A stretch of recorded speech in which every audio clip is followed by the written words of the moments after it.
Whenever the moon is new, there's a subtlety to the air that allows us to see things more clearly than we are accustomed to.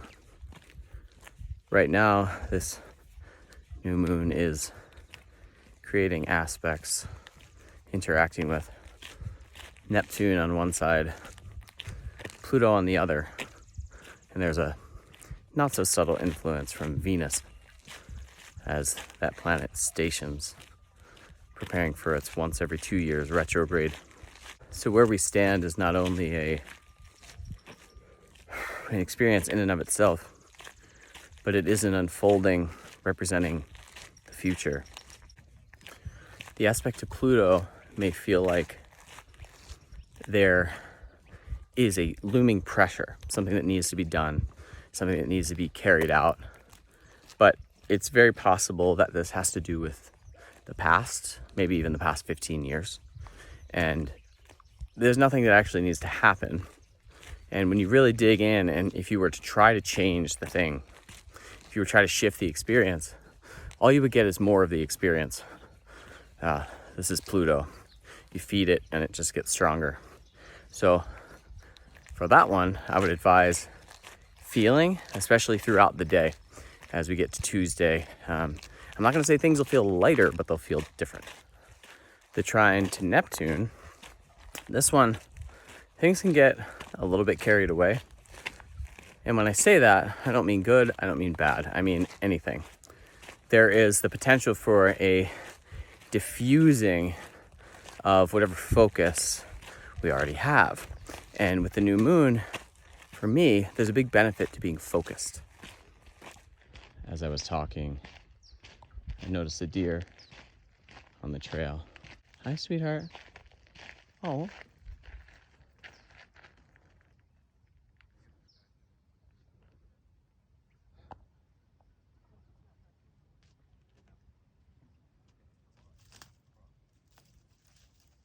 Hey, cutie. Neptune can put things in a very dreamlike state, and when it connects to the moon and to the sun, there's a brightening of the experiences, but there's also a large shadow that can be cast by that brightening.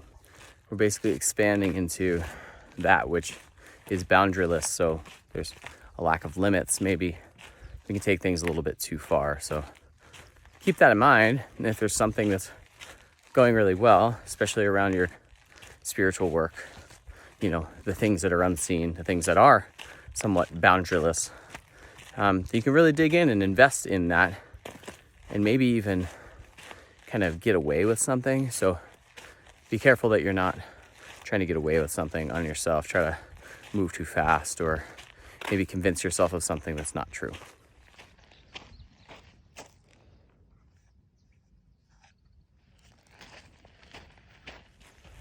So let's recap. The moon is saying, I feel something. I feel it deeply and I feel it clearly. And Pluto is saying, ooh, that feeling might be a little intense. Maybe I have to do something about it.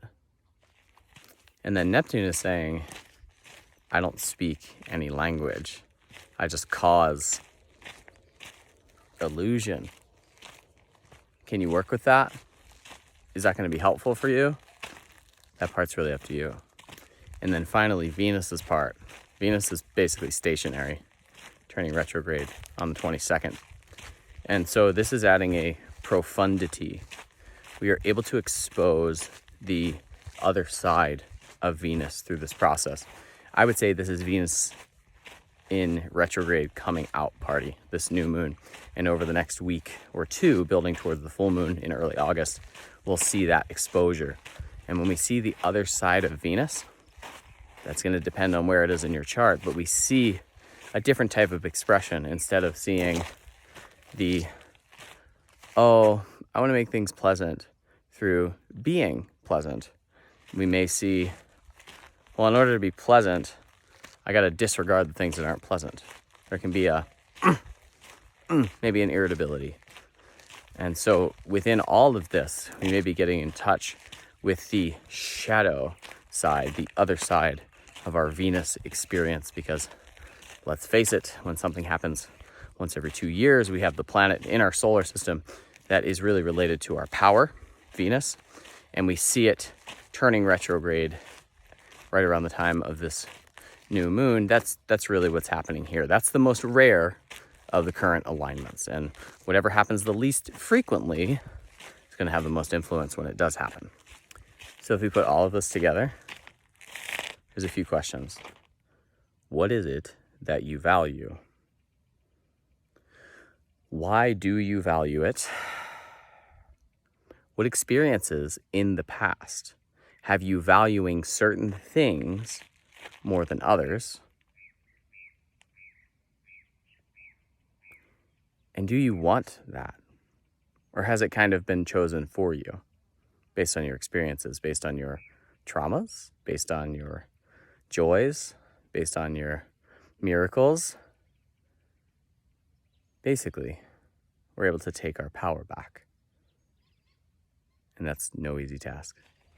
If you could rename your relationship to yourself, if you could give it new clothes, if you could give it new energy, if you could give it new advice, if you could kind of start over, what would you do?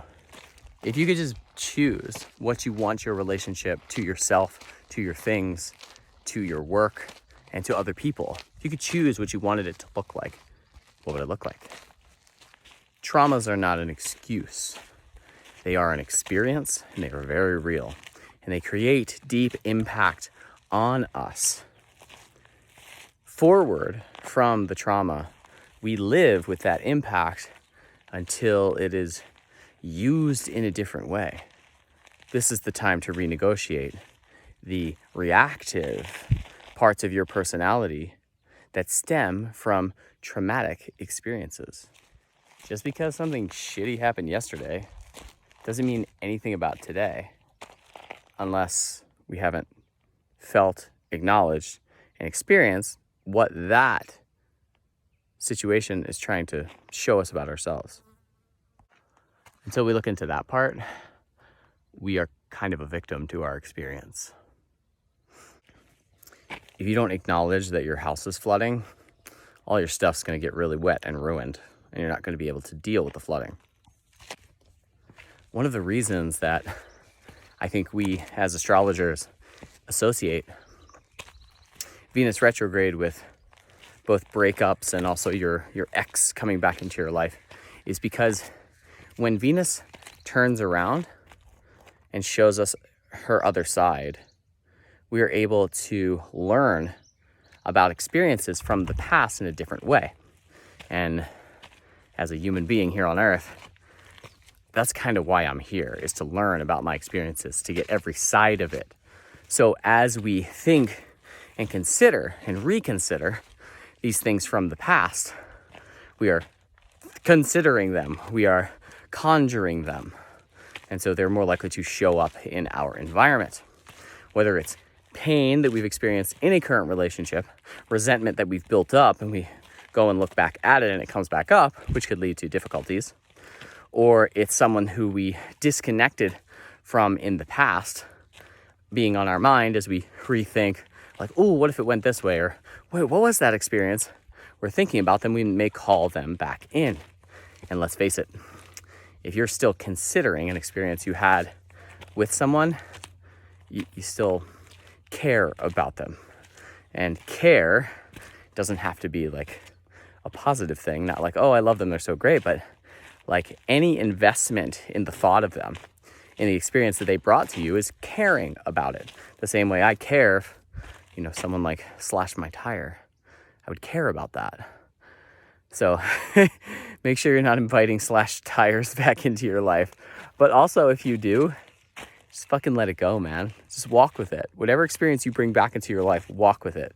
There's a reason for it, and don't get delusional. Don't get distracted from the fact that a person and an experience that made you feel terrible, that you maybe had to work on for years to get out of or get away from, if that comes back into your life, chances are it's going to make you feel terrible again. Astrology is not fatalism. It doesn't mean that something is definitely going to happen because the stars are here, because the planet is here, because this was in retrograde. These are opportunities. These are performances put on by the universe, by the solar system, and we are within that dynamic as consciousness, witnessing these energies, and also as witnesses to them, as part of this physical space, this etheric space. We experience those shifts as well. We actually become the gods. We become the planets. But through living it and having all of these interactions with our environment, we also represent and witness the dynamic. So it's not fatalism. Nothing is definitely going to happen. But I can tell you one thing, if you're paying attention, you're definitely going to notice that something is happening. And to the level of which we can be conscious and in charge and disciplined and in control, it affects us seemingly less or even more if we choose to invest into it, but at least we're in the driver's seat. But in some situations, instances, we're just not capable of that. And on that level, we may be playing a role of being the fatalism of the universe towards ourselves simply by not really knowing, having the aptitude, the space, the time, the energy to really know what's going on. So if you're working with astrology, maybe you're learning it, maybe you're working with an astrologer and they tell you something is like your cross to bear. It's some work that you have to do. This may be true, okay? But this work can be done. It all can be done. And something new can come in because we're going to live again, whether you like it or not. Maybe your reincarnation won't involve a very similar experience of consciousness as this one, but there's more. There's always more if you want it. And if you're here right now at this time, I'm guessing you're pretty hungry for this type of experience. But the rebirth of us, it doesn't have to happen at death. The death portal, which is a gift, which is a necessity, doesn't have to be the only time that we sort of reboot or start over. It can happen within our life, because when you take a bigger picture and a bigger perspective on things, that's what happens when we die too. Our soul continues to exist. So that little blip of transformation, of transition, of death into new life or into the afterlife, it's the same shit, just continuing. It's a blip on the radar screen. It's just like going to sleep every night and then waking up in the morning. So even that, here I tangent myself on a tangent, even going to sleep at night and then waking up, in the middle of the day when you have a revelatory experience, you have also awoken from slumber. We can have these awakenings all the time. We are reborn with every moment. I am not a victim of my reality. I am a victim of the reality I subscribe to or refuse to accept.